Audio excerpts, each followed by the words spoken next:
This channel does not promote any violent, harmful, or illegal activities. All content provided by this channel is meant for an educational purpose only. নমস্কার, দেখছেন টিভি9 বাংলা। রয়েছে আমি শুভজিৎ মিত্র। সকালের খবর, সকলের খবর, জানার খবর, অজানা খবর। আজ থেকে প্রতিদিন বড় খবর দেখুন টিভি9 বাংলায়। ফার্স্ট ব্রেক এট 9 এ। আর যে খবর আমরা দেখাবো, যে ছবি আমরা দেখাবো প্রতিদিন সকাল 9টার সময়, সেই খবর, সেই ছবি হলপ করে বলতে পারি এখনো পর্যন্ত কেউ দেখায়নি। আজ তিলোত্তম ধর্ষণ খুনকাণ্ডের সাজা ঘোষণা। শনিবার সঞ্জয় রায়কে দোষী সাব্যস্ত করেছে শিয়ালদা আদালত। বিএনএস এর 3টি ধারায় দোষী সাব্যস্ত করা হয়েছে সঞ্জয়কে। আজ বেলা 12:30টায় শুনানির পর সাজা ঘোষণা। সঞ্জয়ের সর্বোচ্চ শাস্তি হতে পারে মৃত্যুদণ্ড। UEM Jaipur is a perfect target for prospective students aspiring for good jobs, good education with future-ready skills. আজ তিলোত্তম ধর্ষণ খুনকাণ্ডের সাজা ঘোষণা। শনিবার সঞ্জয় রায়কে দোষী সাব্যস্ত করেছে শিয়ালদা আদালত। নিশ্চয়ই মনে আছে আপনাদের, বিএনএস এর 3টি ধারায় দোষী সাব্যস্ত করা হয়েছে সঞ্জয়কে। বিএনএস এর 64, 66 এবং 103-এর 1-এর ধারায় দোষী সাব্যস্ত করা হয়েছে। আজ বেলা 12:30টায় শুনানির পর সাজা ঘোষণা। সুপ্রিয় আমাদের সঙ্গে রয়েছেন আমাদের সহকর্মী। সুপ্রিয়র কাছে যাই। সুপ্রিয়র আগে আমরা যখন দেখেছিলাম শিয়ালদা কোর্ট চত্বরে ত্রিস্তরীয় নিরাপত্তার ব্যবস্থা করা হয়েছিল, ব্যারিকেড করে দেওয়া হয়েছিল, সামনে পুলিশের গাড়ি সার দিয়ে লাগানো হয়েছিল যাতে ভেতরের ছবিগুলো আমজনতা দেখতে না পান। তা সত্ত্বেও আমজনতা ওখানে ভিড় করেছিল জাতীয় পতাকা হাতে। আজকে সকালের ছবি, ঘড়ির কাঁটা 9:01। দেখো, গতদিন তুমি যে ছবি দেখেছিলে, আজ কিন্তু তার যে বিন্দুমাত্র অন্যথা আছে তা কিন্তু নয়। আমার ক্যামেরা পার্সন দেবব্রত রয়েছে, প্রথমেই দেবব্রতকে বলবো একটু দেখানোর জন্য। আজও কিন্তু ঠিক একইভাবে শিয়ালদা কোর্ট চত্বরের বাইরে ত্রিস্তরীয় নিরাপত্তার ব্যবস্থা করা হচ্ছে। একের পর এক লোহার গার্ডরেল দিয়ে ঘিরে দেওয়া হচ্ছে। তার সঙ্গে সঙ্গে পুলিশ ডিপ্লয়মেন্টও কিন্তু ইতিমধ্যেই শুরু করেছে। অর্থাৎ কোনোভাবে কোনো রকম যাতে বিশৃঙ্খল পরিস্থিতি তৈরি না হয়, তার জন্য কিন্তু যাবতীয় বন্দোবস্ত পুলিশ প্রশাসনের তরফ থেকে রাখা হচ্ছে। অন্যদিকে গতদিন অর্থাৎ শনিবার আমরা যেভাবে মানুষের ভিড় শিয়ালদা কোর্ট চত্বরের বাইরে দেখেছিলাম, আজও যে তার অন্যথা হবে না সেটা কিন্তু বলার অপেক্ষা রাখে না। তার কারণ এখন থেকেই কিন্তু শিয়ালদা কোর্ট চত্বরের বাইরে মানুষের উপস্থিতি বা জমায়েত আমরা দেখতে পাচ্ছি। এবং সেক্ষেত্রে এখনও পর্যন্ত গত শনিবার ফার্স্ট এডিজে শিয়ালদা আদালতের অনির্বাণ দাস তিনি যে কথা জানিয়েছিলেন যে আজ বেলা 12টার পর সঞ্জয় রায় তাকে এই আরজিকরের তরুণী চিকিৎসক খুন এবং ধর্ষণের মামলাতে গত শনিবারই তাকে দোষী সাব্যস্ত করার পর কতদিনের সাজা তার হচ্ছে, অর্থাৎ যাবজ্জীবন নাকি তাকে মৃত্যুদণ্ডের সাজা শোনানো হবে, সেই বিষয়টা তিনি চূড়ান্তভাবে ঘোষণা করবেন। তবে তার আগে কড়া নিরাপত্তার ব্যবস্থা রয়েছে। আমরা দেখতে পাচ্ছি পুলিশ মোতায়েন রয়েছে শিয়ালদা কোর্টের বাইরে। ত্রিস্তরীয় লোহার গার্ডরেল দিয়ে ব্যারিকেড তৈরি করা হয়েছে। সব মিলিয়ে কোনো রকম কোনো অপ্রীতিকর পরিস্থিতিতে তৈরি না হয়। এবং যেটা আমরা আরও জানতে পারছি যে প্রেসিডেন্সি জেল থেকে আজকেও যখন সঞ্জয়কে নিয়ে আসা হবে, তখনও কিন্তু কড়া নিরাপত্তার বন্দোবস্ত করা হয়েছে। অর্থাৎ রাস্তায় এই প্রেসিডেন্সি জেল থেকে শিয়ালদা কোর্ট পর্যন্ত এই যে বেশ খানিকটা সময় তাকে নিয়ে আসা হবে, এই রাস্তাতেও যাতে কোনো রকম কোনো নিয়ে আসা সেই ছবিও যে ছবি আমাদের ক্যামেরায় ধরা পড়বে, সেই ছবি আমরা দেখাবো। সুপ্রিয় সঙ্গে থাকো। তুমি যে কথা বলছিলে প্রেসিডেন্সি জেল চত্বরে, এই মুহূর্তে আমাদের সঙ্গে রয়েছেন আমাদের অপর সহকর্মী সৌভিক। এর আগে মানে গত পরশুদিন আমরা দেখেছিলাম সঞ্জয়কে নিয়ে আসা হয়েছিল ঠিক ঘড়ির কাঁটা তখন 12:59। আজকে কখন নিয়ে আসা হবে? দেখো, যেটা জানা যাচ্ছে যে 12টার পরেই কিন্তু সঞ্জয় রায়কে নিয়ে আসা হবে। এবং এই মুহূর্তে আমি দাঁড়িয়ে রয়েছি প্রেসিডেন্সি জেল আলিপুর। এবং আমি একবার আমার চিত্র সাংবাদিক গৌরবকে দেখাতে বলবো, প্রেসিডেন্সি জেলের সামনের যে রাস্তা, সেই রাস্তা কিন্তু কলকাতা পুলিশের গার্ডরেল দিয়ে পুরোপুরি ঘিরে দেওয়া হয়েছে। এবং আমরা জানি যে 9ই আগস্ট যে নৃশংস খুন হয়েছিল যে ডাক্তারি পড়ুয়ার সঙ্গে, তার বিরুদ্ধে কিন্তু গোটা দেশ কিন্তু নেমেছিল যে দোষীর শাস্তি চাই। এবং ঠিক সেই রকম মতোই কিন্তু সঞ্জয় রায়কে কিন্তু গত শনিবার দিনকে দোষী সাব্যস্ত করা হয়েছে। এবং আজকে আর কয়েক ঘন্টার মধ্যেই তার কি সাজা হবে সেটাই কিন্তু জানা যাবে। হতে পারে মৃত্যুদণ্ড অথবা আমরণ জেলে থাকতে হতে পারে। এবং এই ঘটনার পরেই কিন্তু নড়েচড়ে বসেছিল প্রশাসন। এবং ইতিমধ্যেই কিন্তু এই সঞ্জয় রায়কে সাজা দেওয়া হবে কিছুক্ষণের মধ্যে। এবং প্রেসিডেন্সি জেলের সামনে আমরা রয়েছি। আমরা প্রেসিডেন্সি জেল থেকে যাওয়ার যে রাস্তা, অর্থাৎ শিয়ালদা কোর্ট পর্যন্ত যাওয়ার যে রাস্তা, সেই রাস্তায় কিন্তু বিভিন্ন জায়গায় পুলিশ মোতায়েন রয়েছে যাতে কোনো রকম অপ্রীতিকর ঘটনা না ঘটে। কারণ এই সঞ্জয় রায়ের বিরুদ্ধে কিন্তু ক্ষোভ মানুষের ছিল। এবং তিলোত্তমা খুনের মূল অভিযুক্ত এখনও পর্যন্ত কিন্তু এই সঞ্জয় রায়। এবং তারই আজকে সাজা ঘোষণা। নিয়ে যাওয়ার সময় যাতে কোনো রকম অপ্রীতিকর ঘটনা না ঘটে, তার জন্য কিন্তু রাস্তায় বিভিন্ন জায়গায় পুলিশ মোতায়েন রয়েছে। এবং তাকে কিন্তু কিছুক্ষণের মধ্যেই বার করা হবে। একেবারে প্রত্যেকটা মুহূর্তের ছবি ঘড়ি ধরে ধরে আপনাদের সামনে আমরা তুলে ধরবো, কথা দিচ্ছি। সকাল সকাল এখনো সামনে আসেনি প্রকৃত অপরাধীরা, আমরা কথা বলছি না। ডিএনএ পরীক্ষার রিপোর্টে অন্যের উপস্থিতি স্পষ্ট, এ কথা আমরা বলছি না। চেস্ট মেডিসিন ডিপার্টমেন্টের অনেকে জড়িত, এ কথাও বলছি না। এমনই দাবি করেছেন তিলোত্তমার বাবা আমাদের স্টুডিওতে এসে গত পরশুদিন। বিস্ফোরক দাবি একের পর এক। শিয়ালদা কোর্টের যিনি বিচারক, তিনি যে আলোকপাত করেছেন এই বিচার ব্যবস্থার উপরে আমাদের যে বিশ্বাস সেটাকে উনি রেখেছেন, এবং যাতে দ্বিতীয় সিঁড়িতে আমরা উঠতে পারি বিচার ব্যবস্থার, সেই ব্যবস্থা উনি আশা করি সোমবার দিন সেই জাজমেন্টের মধ্যে রাখবেন। প্রকৃত অপরাধীরা এখনও সামনে আসেনি। ডিএনএ টেস্ট যেটুকু দেখবেন আপনার ভাইরাল হয়েছে, এবং আপনাদের চ্যানেলের মাধ্যমে আমরা জানতে পেরেছি, সিবিআই আমাদের কোনোদিন বলেনি। ডিএনএ টেস্টে ডিএনএ যে রিপোর্ট তাতে দেখা যাচ্ছে অন্যের উপস্থিতি পরিষ্কার বোঝা যাচ্ছে। যারা প্যাথোলজির ছাত্র এবং ডিএনএ বিশেষজ্ঞ আমাদের সঙ্গে কথা বলেছেন, সেখানে অন্যের উপস্থিতি একদম পরিষ্কার আছে। আমাদের তো প্রথম দিন থেকেই ধারণা যে একা সঞ্জয়ের পক্ষে ঘটনা সম্ভব নয়, অনেক লোক আছে জড়িত, এবং চেস্ট মেডিসিন ডিপার্টমেন্টের লোক এই আমার মেয়ের এই খুন ধর্ষণের সঙ্গে জড়িত আছে। সিবিআই তাদের বলছে লাইট ডিটেক্টর টেস্ট করেছি, ভয়েস স্যাম্পল করেছি, কিন্তু ডিএনএ রিপোর্ট যে কী করেছে সেটা কিন্তু সিবিআই আমাদের কখনো বলেনি। সিবিআই আজ পর্যন্ত আমাদের কাছে কোনো কিছু তদন্তের গতি প্রকৃতি সম্বন্ধে কোনোরকমভাবে মুখ খোলেনি। যখনই আমরা আমাদের বাড়িতে আসলে জিজ্ঞেস করতাম, তখনই বলতো তদন্ত আগে বাড়ছে। কি আগে বাড়িয়েছে সে তার প্রতিফলন আজ পর্যন্ত আমরা দেখতে পাইনি। সিএফএসএল রিপোর্ট বলছে যেভাবে দেহটা ছিল এবং ওখানে যে ধস্তাধস্তির কোনো চিহ্ন নেই, তাই ওখানে এই খুন ধর্ষণ ঘটেনি। তাহলে সেমিনার হল ঘটনাস্থল নয়। তাহলে সিবিআই কি তদন্ত করেছে? পুলিশ 5 দিনে যেটা করেছিল সিবিআই সেটাতেই তকমা লাগিয়েছে। তাছাড়া সন্দীপ ঘোষ এবং টালা থানার অসিকে যে ধরেছিল সেখানেও সিবিআই চার্জশিটই দিল না। 90 দিন পার হওয়ার পরেও তাদের চার্জশিট দিল না। তাহলে কি তাদের বিরুদ্ধে কোনোই তথ্য প্রমাণ ছিল না? এমনিই তাদের ধরে নিয়েছে? এটা তো সিবিআইকেই আমার কোশ্চেন। সিবিআই আমাদের সঙ্গে কখনো কোনো যোগাযোগ করে না। আগে একটু ফোন করলে ধরতো, এখন তাও ধরে না। কি তদন্ত করেছে ওরাই জানে। বাবা মা কতটা অসহায় দেখতে পাচ্ছেন। তারা যেমন কলকাতা পুলিশের বিরুদ্ধে অভিযোগ করছেন, তেমনি সিবিআইয়ের প্রতি অনাস্থা প্রকাশ করছেন। আমরা আজকে দিনভর এই খবরের দিকে নজর রাখবো। আবারও বলছি জোর গলায়, প্রত্যেকটা মুহূর্তের ছবি একেবারে সময় ধরে ধরে আপনাদের সামনে তুলে ধরবো। অসংখ্য ধন্যবাদ সুপ্রিয় সৌভিককে।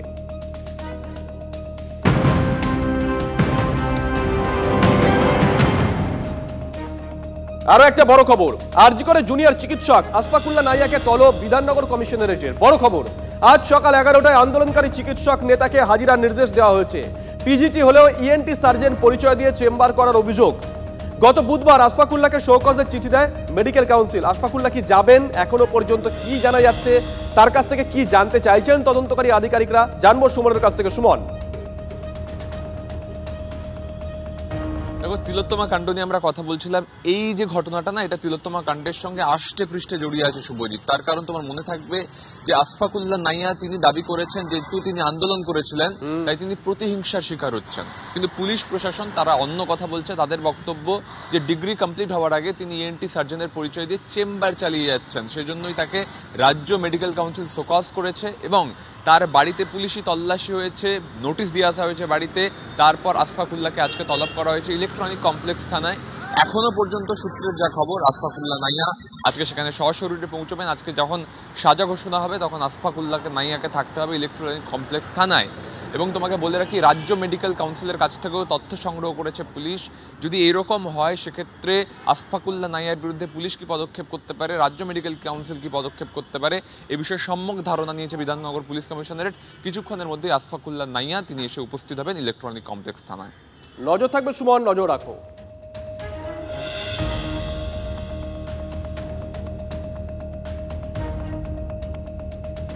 ব্যাক টু ব্যাক আরো একটা বড় খবরের দিকে নজর রাখতে হচ্ছে। ফের স্যালাইনের বোতলে মিলল ছত্রাক, আর এবার ন্যাশনাল মেডিকেল কলেজে। প্রসূতি বিভাগের ওটিতে স্যালাইনের বোতলে মিলল ছত্রাক, এমনটাই অভিযোগ ওটিতে কর্তব্যরত জুনিয়র চিকিৎসকদের। দাবি নতুন সংস্থা রিঙ্গার ল্যাকটেটেও মিলেছে ছত্রাক। পশ্চিমবঙ্গ ফার্মাসিউটিক্যালকে বাদ দিয়ে নতুন বরাদপ্রাপ্ত সংস্থা সরবরাহ করা স্যালাইনের বোতলেও ছত্রাক মেলার অভিযোগ।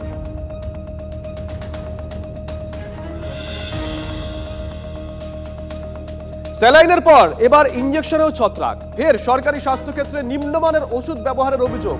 পূর্ব মেদিনীপুরের পটাশপুরের ঘটনায় চাঞ্চল্য ছড়িয়েছে। আরো একটা বড় খবর, ব্লাড সুগারের চিকিৎসায় ব্যবহৃত ইঞ্জেকশনে ছত্রাক মেলার অভিযোগ। 2023 এপ্রিলে তৈরি ইঞ্জেকশনের মেয়াদ ছিল মার্চ 2026 পর্যন্ত। ডেক্সট্রোজ ইঞ্জেকশনের বোতলে ছত্রাক মেলায় তৎপর হয়েছে স্বাস্থ্য ভবন। স্বাস্থ্য দপ্তরের তরফে নির্দিষ্ট ব্যাচের ইঞ্জেকশন বন্ধের নির্দেশ দেওয়া হয়েছে।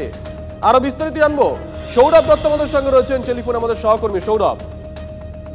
শুভজিৎ, দেখো, একটু আগেই আমরা দেখালাম যে ন্যাশনাল মেডিকেল কলেজ, সেখানে প্রসূতি বিভাগের স্যালাইনে ছত্রাক মিলেছে, এমনটাই দাবি জুনিয়র চিকিৎসকদের। কোন সংস্থার ওষুধে স্যালাইনে এই ছত্রাক? যে নতুন সংস্থাকে বরাদ্দ দেওয়া হয়েছে সেই সংস্থার। আর সেই ঘটনার রেশ কাটতে না কাটতেই আরো একটি ঘটনা সামনে এলো, সেটি হচ্ছে পূর্ব মেদিনীপুরের পটাশপুরের ঘটনা।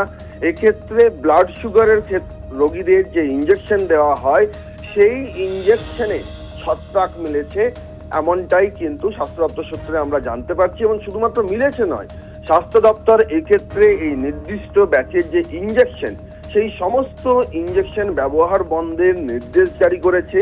স্বাস্থ্য দপ্তরের যে পোর্টাল, সেখানে সেই ইঞ্জেকশনের, এই ব্যাচের ইঞ্জেকশনের ব্যবহার ব্লক করে দেওয়া হয়েছে। স্টেট ড্রাগ কন্ট্রোলের আধিকারিকেরা গিয়ে সেই স্যাম্পেল কালেক্ট করেছে। কারণ এটা পূর্ব মেদিনীপুরের পটাশপুরের প্রাথমিক স্বাস্থ্য কেন্দ্রের ঘটনা। ফলে মেডিকেল কলেজ, জেলা হাসপাতাল এবং প্রাথমিক স্বাস্থ্য কেন্দ্র সব স্তরেই কিন্তু নিম্নমানের ওষুধের যে প্রাপ্তি, সেই প্রাপ্তি ঘিরে নতুন করে চাঞ্চল্য ছড়াচ্ছে। এবং পুরো ঘটনায় নজর থাকবে, নজর রাখো। এই মুহূর্তে আমাদের সঙ্গে রয়েছেন চিকিৎসক সংগঠনের নেতা ডক্টর সুবর্ণ গোস্বামী। ডক্টর গোস্বামী, শুভজিৎ রয়েছি। ডক্টর গোস্বামী, দুটো খবর ব্যাক টু ব্যাক আমরা ব্রেক করলাম। ন্যাশনাল মেডিকেল কলেজে কর্তব্যরত জুনিয়র ডাক্তাররা বলছেন, একটা ছবিও সামনে এসছে, যে সেখানে পশ্চিমবঙ্গ ফার্মাসিউটিক্যাল নয়, অন্য যে সংস্থাকে বরাদ্দ দেওয়া হচ্ছে স্যালাইনের, সেই স্যালাইনের মধ্যে ছত্রাক পাওয়া গেছে। আর এই মুহূর্তে আমরা যে খবর দেখাচ্ছি টেলিভিশন পর্দায়, সেখানে পূর্ব মেদিনীপুরের পটাশপুরে ব্লাড সুগারের চিকিৎসায় ব্যবহৃত ইঞ্জেকশনের ছত্রাক মিলেছে বলে অভিযোগ উঠে আসছে। মানে দিকে দিকে ছবিটা এখনো একই রকম হয়ে গেল, পাল্টালো না। ডক্টর গোস্বামী, সরকার যেটা করছে সেটা হচ্ছে সরকারি স্বাস্থ্য ব্যবস্থাটাকে আসলে তুলে দিতে চাইছে। এই যে হাতে একটা কার্ড ধরিয়ে দিচ্ছে, আমরা আপনার করের থাকতে, আমরা হচ্ছে যে কর্পোরেট হাসপাতালের মুনাফা বাড়ানোর জন্য কার্ড ধরিয়ে দিয়েছে যে কর্পোরেট হাসপাতালে নার্সিংহোমে গিয়ে লাইন দাও। ক্রমশ সরকার হচ্ছে যে এই টাকা যাতে মেলা খেলায় খরচ করতে পারে, স্বাস্থ্য ক্ষেত্রে যে খরচ সেটা যাতে না করতে হয়, মানুষ যাতে না আসে, সেই চেষ্টা করছে। তা না হলে এত নিম্নমানের ওষুধ এবং এই ওষুধ টেস্টিং ল্যাবরেটরি আছে 45 জন থাকার কথা, সেখানে স্থায়ী মোট 12 জন স্টাফ আছে। পরীক্ষা ঠিক মতো নেই, তার জন্য শুধুমাত্র একটা কোম্পানিকে এই মুহূর্তে সরবরাহ, তার আমরা বলছি যে ওয়েস্ট বেঙ্গল ডক্টর গোস্বামী, একটু যান্ত্রিক গোলযোগ হচ্ছে। অসংখ্য ধন্যবাদ ডক্টর গোস্বামী। আমরা কথা বললাম চিকিৎসক সংগঠনের নেতা ডক্টর সুবর্ণ গোস্বামীর সঙ্গে। আমরা আবারও বলছি, সৌরভ দত্ত যে খবরটা একটু আগে দেখাচ্ছিল, যে ন্যাশনাল মেডিকেল কলেজ, সেখানে অন্য বরাদ্দপ্রাপ্ত সংস্থা, মানে পশ্চিমবঙ্গ ফার্মাসিউটিক্যাল নয়, অন্য একটি বরাদ্দপ্রাপ্ত সংস্থার স্যালাইনেও ছত্রাক মেলার অভিযোগ করেছেন জুনিয়র ডাক্তাররা। কি অভিযোগ করেছেন তারা, শুনুন। ন্যাশনাল মেডিকেল কলেজের ওটি, যেখানে প্রেগনেন্ট মাদের সিজারিয়ান সেকশন হবে, হঠাৎ অন ডিউটি ডক্টর দেখেন যে নতুন যে লট, পুরনো পশ্চিমবঙ্গ ফার্মাসিউটিক্যাল নয়, নতুন একটা কোম্পানির আরএল এ হঠাৎ করে কিছু ইমপিউরিটি সেখানে ভেসে বেড়াচ্ছে। যত সম্ভব সেটা ছত্রাক, আমরা সেটা বুঝতে পারছি। আমরা ভাবছি, আমরা অবাক হচ্ছি কিভাবে নতুন কোম্পানির যে আরএল সরবরাহ করা হচ্ছে সেটাতেও এভাবে এরকম ইমপিউরিটির কোন ছত্রাক পাওয়া যাচ্ছে। কোথায় নজরদারি? কেন সরকারি হাসপাতালগুলোতে এইভাবে দিনের পর দিন নিম্নমানের স্যালাইন, ব্ল্যাকলিস্টেড হওয়া কোম্পানির এইভাবে স্যালাইন সরবরাহ করা হবে, সেটাই আমাদের প্রশ্ন। এদিকে ঠিক এই আবহে স্বাস্থ্য ভবনের সামনে অবস্থানে অনড় রয়েছে বিজেপি। গতকাল প্রতিবাদ সভার মঞ্চ বাধা দেওয়ার অভিযোগ, ইলেকট্রনিক্স কমপ্লেক্স থানার পুলিশের বিরুদ্ধে বাধা দেওয়ার অভিযোগ, স্যালাইন কাণ্ডের প্রতিবাদে বিক্ষোভ কর্মসূচির ডাক দিয়েছে বিজেপি। সেই প্রতিবাদ মঞ্চ বাধা দেওয়া হয়েছে, এমনটাই অভিযোগ বিজেপির তরফ থেকে। কর্মসূচিতে অনড় রয়েছে গেরুয়া শিবির। পুলিশ বাধা দিলেও রাস্তায় বসে পড়ার হুঁশিয়ারি দিয়েছেন তারা।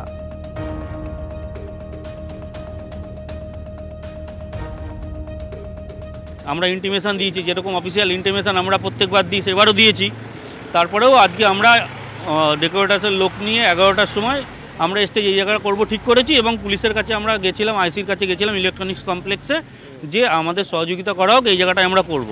উনি বলছেন 2 ঘন্টা পরে জানাচ্ছি। ওনার দিক থেকে এখন আমরা কোনো কমিউনিকেশন পাইনি। পুলিশ বলছে এটা করতে দেবে না, পুলিশের কাজ করবে, আমরা কাজ করব, আমরা করবই। বাধা যদি দেয় তাহলে আমরা বসে পড়বো রাস্তায়।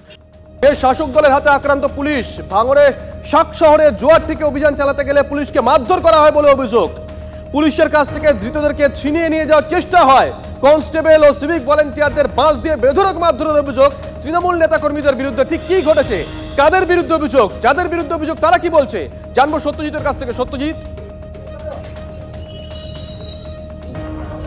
দেখো, যে ঘটনা যে সারা রাজ্যে আমরা দেখেছি বেশ কয়েকদিন ধরে যে লাগাতার পুলিশের ওপরে আক্রমণ চালানো হচ্ছে এবং সেই তালিকাতে নতুন সংযোজন ভাঙড়ের শাক শহরে একটি মেলাতে জুয়া চলছে। সেই খবর পাওয়ার পরে ভাঙড় থানার পুলিশ আধিকারিকরা সেখানে যখন যান এবং সেখানে যখন রেড করেন, বেশ কয়েকজনকে আটক করেন জুয়ারিদেরকে।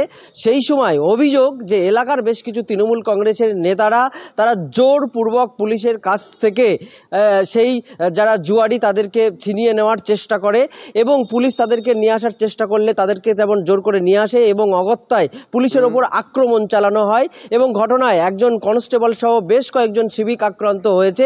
সেই ঘটনাতে ভাঙড় থানার পুলিশ আধিকারিকরা ইতিমধ্যে 3 জনকে গ্রেপ্তার করেছে, 6 জনের নামে এফআইআর হয়েছে এবং সরকারি কাজে বাধা, পুলিশের ওপরে হামলা, পুলিশকে মারার সহ একাধিক ধারা দেওয়া হয়েছে এবং 3 জনকে আজকে বারুইপুর আদালতে পাঠানো হবে এবং তাদেরকে পিসি নেওয়া হবে বলেই কিন্তু আমরা পুলিশ সূত্রে জানতে পাচ্ছি।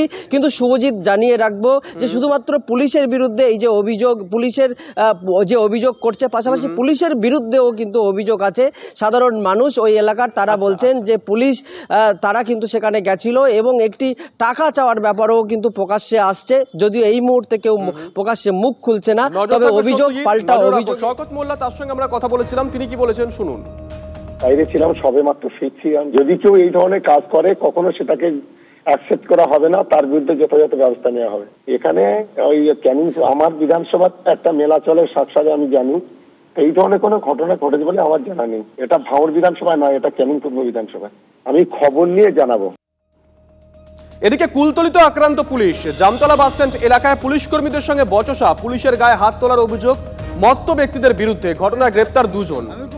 জানা গেছে গতকাল কৈখালীতে বেড়াতে গেছিলেন ওই 2 ব্যক্তি। বাড়ি ফেরার সময় নেশাগ্রস্ত অবস্থায় জামতলা বাসস্ট্যান্ডের রাস্তার মাঝখানে গাড়ি রাখেন।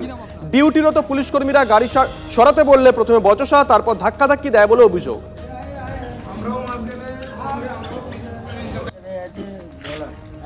দাদা, কি নাম আপনার? আমার নাম সুকেন দাস। পুলিশ কেন? আমি খুব ভুল করে ফেলেছি স্যার। ইনকাম ট্যাক্স দিই। পুলিশ আপনাকে অ্যারেস্ট করলো কেন? আমি স্যার নমস্কার, আমি কার গায়ে দিই? আপনি পুলিশের গায়ে হাত দিয়েছেন? পুলিশ বলছে আপনি পুলিশের গায়ে হাত দিয়েছেন। না, ওই তো পুলিশের সঙ্গে বিশাল বিভৎস ব্যবহার করেছে মালকে। হ্যাঁ, কি করেছে? পুলিশের সঙ্গে কি করেছে? ধাক্কাধাক্কি হয়েছে, হাতাহাতি হয়েছে। দাদা সরিয়ে নেন, এখানে আজকের মেলা, এখানে লোকজন প্রচুর যাওয়া আসা করছে, বলা অবস্থায় ওদের ওপর ছোড়াও হয়। এই আপনারা কারা, ক টাকা মাইনে পান, কিসের জন্য, কী অফিসার, আপনার কোন অফিসার আছে দেখুন বলে মধ্যবস্থায় বাজে বিয়ে করছে। মতামত খেয়েছিল মনে হচ্ছে, ও গালাগালি করছিল, পুলিশের গা ধরে মোটামুটি চারিলি করছিল, পুলিশের সঙ্গে ঝামেলা করছিল, গালাগালি করছিল, সেই কারণে পুলিশ আটক করেছে। এদিকে ডোমকলে পুলিশের ওপর হামলা, ধৃতকে ছিনতাইয়ের ঘটনায় গ্রেপ্তার আরও 1। সাগরপাড়া থেকে অভিযুক্ত রানা শেখকে গ্রেপ্তার করেছে পুলিশ। এই নিয়ে ডোমকলের ঘটনায় গ্রেপ্তার এখনো পর্যন্ত 6 জন। গত বুধবার রাতে ডোমকলে আক্রান্ত হয় পুলিশ।